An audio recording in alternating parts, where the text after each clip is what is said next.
The global pandemic has left many of the world's cultural institutions unable to host their usual audiences. Yes, in Australia, the Sydney Opera House has found a way to put on more new performance than ever before without selling a single seat.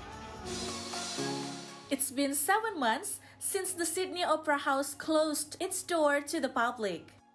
On the 17th March 2020, the Sydney Opera House announced the cancellation of all public performances due to the spread of COVID-19 in the state of New South Wales. While the 1,500 seats of the Jones Chatelaine Theatre have remained empty, its stage has been as busy as ever.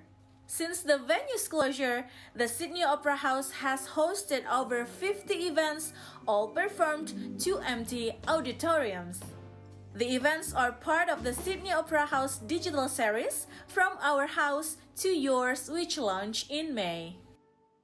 When the doors closed, we decided that we wanted to continue the work of the house during the pandemic and continue to present work, and particularly new Australian work, which is very challenging to do when there's no audience present. So we essentially created a digital season, and for the last 7 months I've been presenting a mix of new works live on stage and archive material from Sydney Opera House. The weekly live stream program includes live music, dance, opera, comedy, and cabaret.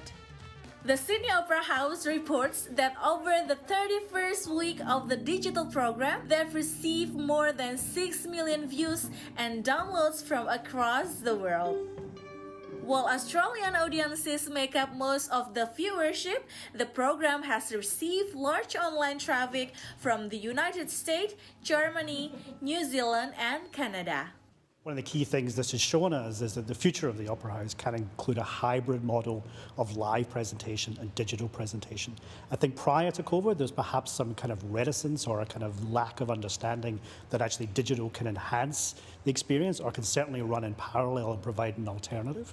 And now that we've done it at volume consistently week after week, we can now see that that hybrid model is actually one that's viable going forward.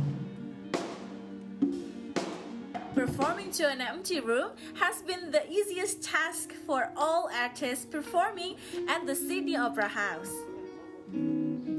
Most artists are used to performing in front of a live audience. That's what they do. So this quite often is unusual for them, or they don't have much experience. So we brief them on what the setup is, where the cameras are, how we mic it, how it's going to sound. And then they can use that to maximise their performance and amplify that so that people out anywhere in the world are watching it and they can engage with it and connect with it. The Opera House is planning to do more streamed events moving forward, but not for every event.